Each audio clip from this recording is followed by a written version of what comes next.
Do you know the continuation of the life story of Gumball, his family, and his friends from Elmore after the last episode of the 6th season? Yes, it exists! Well, if you haven't heard about it yet, you need to get acquainted with the sensational continuation of the amazing world of Gumball. It's rich in details, features new cool characters, and a whole lot of sinister stuff happening in Elmore. And, of course, Gumball, Darwin, and now their children have to solve all kinds of problems, only they're older now. This new series is called The Amazing Future of Gumball. Want to know everything about this incredible story? We're telling you right now! The story of our Gumball universe begins exactly 11 years after the episode The Inquisition, the last episode of Gumball's 6th season. At the end of the show, everyone discovers that Principal Evil was actually none other than Rob, who had somehow escaped the void and was trying to turn all Elmore Junior High students into real people. But as you might know, he gets discovered, literally beaten up by Tina, and left unconscious on the school floor until the void finds him once more and takes him back to that sinister and disturbing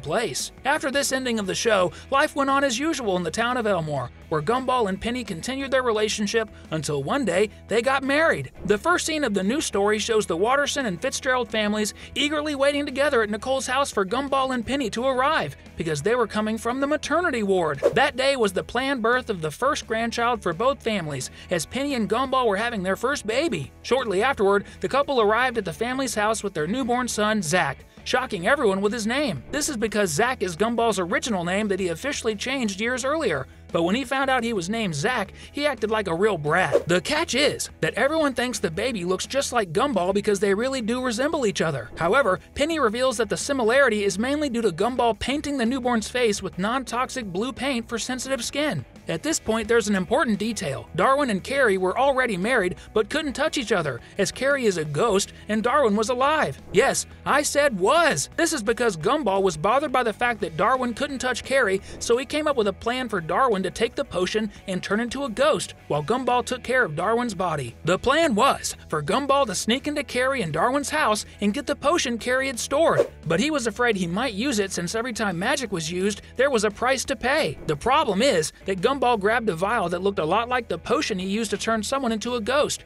green and inside a glass vial, but it had no label. The issue was that when Darwin drank the contents of the vial, thinking it was the ghost transformation potion, he realized too late that it was poison. By the time Gumball realized, it was too late, and Darwin didn't survive after spending 3 days in Elmore Hospital. Important detail, the only ones who knew that Gumball had accidentally given Darwin poison were his family. A few days later, the Wattersons were at the cemetery, all in black, mourning Darwin's lifeless body. All very sad. Until Carrie appeared and showed everyone that even though Darwin was dead, he was with her since he had naturally become a ghost. Carrie gives the potion that allows seeing ghosts to the family, and everyone can finally see Darwin. He screams when he said he wanted to be a ghost, but he didn't mean he wanted to do it permanently. The fact is, despite the initial shock, everyone got used to the idea of Darwin now being a ghost, especially Darwin himself.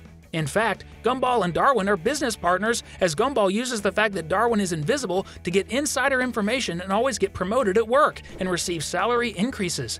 They split the high salary to support their families, of course. Soon after becoming a ghost, Darwin introduces his family to his first daughter, little Sally. She looks just like him and is only a little younger than Zach, her cousin. As they grow up, they become an inseparable duo, just like Gumball and Darwin were in the original Cartoon Network series. But the detail is that Sally was just the first of 8 children that Darwin and Carrie had, as practically every year a new baby was born to them. So in this new universe, a little over 11 years after the events we've described and shown, we see that Gumball and Penny now, in addition to Zach, who is now the same age as Gumball was at the beginning of the original series, also have little Emmy, their youngest daughter, who looks even more like Gumball than Zach does, but has even more similarities to Penny. Darwin and Carrie, in addition to their first daughter Sally, who is now 11 years old, also have Mary and Katie, who are 10-year-old twins. Winter, their first boy, who is 9 years old, then came Freddie, who is now 7 years old, followed by Carrie Jr., another girl who is 6 years old, and Rose, who was the youngest and is now 3 years old. Rose was the youngest because, as a surprise, the 8th baby came last. Darwin Jr., who is simply a spitting image of Darwin. I mean, I honestly don't know if a father of 7 kids should be surprised when his wife gets pregnant with the 8th baby.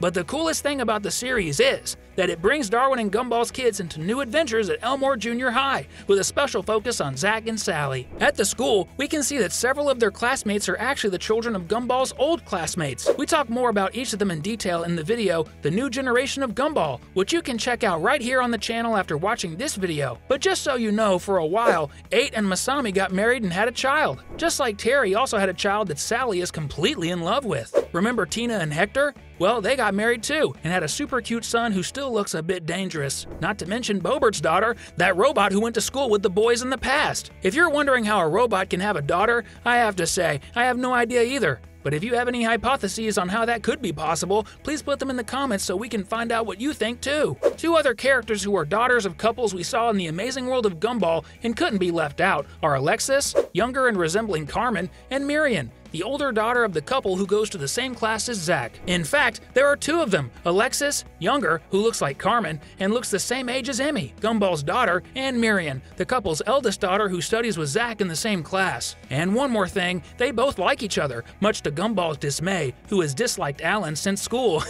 But they make a really cute couple. Another thing that Gumball doesn't like at all is the fact that Zach gets straight A's in almost all subjects, since he's a great student, which tarnishes Gumball's reputation as a terrible student at school. On the other hand, Sally gets the worst grades possible, which makes Darwin, who is more normal than Gumball, simply furious. Besides the children of the old characters, we have other new characters that have not yet been indicated if they are the children of former school students. The most prominent among them is a new character in the story called Randall, who used to be very friendly with Zach, but now always beats him up. But what almost no one knows is that Randall acts this way for one reason. It's actually Rob. Remember him? Who's using the boy's body. This happens because after spending over 20 years in the Void, Rob ended up losing his physical characteristics and became the Void Rob, a kind of entity that is the Void, but with arms and legs, in the exact shape of the villain but without eyes or a mouth. He has the ability to possess the bodies of others, and his plan was actually to get revenge on Gumball from the beginning. And to do that, he planned to possess Zach's body, with Randall just being an experiment to understand the kind of control he could have over other beings. But in a story that still has its details to be revealed, and we hope it's soon, Gumball and Darwin once again managed to thwart Rob's evil plans and send him back to the Void. At least for now. Oh, and one more detail we can't forget to mention. Miss Simeon is still a teacher at Elmore Junior High, which is understandable for someone who's thousands of years old. And also, Principal Brown continues to be the principal of the same school, even after 24 years have passed. These details are very cool, just like all these new characters and the revamped ones. We need to emphasize that all credit for this sensational alternative universe goes to the creative and imaginative talent of AI Slep, the creator and animator of this alternative series about the future of these cartoon characters, which is one of the best in history and is undoubtedly very, very good. Thanks, AI Slep. We hope you enjoyed the entire story of this fan-created alternative series, which has an excellent story and great quality. The amazing future of Gumball is simply amazing and a lot of fun, and having fun is something everyone likes to do. So to keep the fun going, we've selected these 2 videos for you to continue your entertainment. I heard the first one is really cool.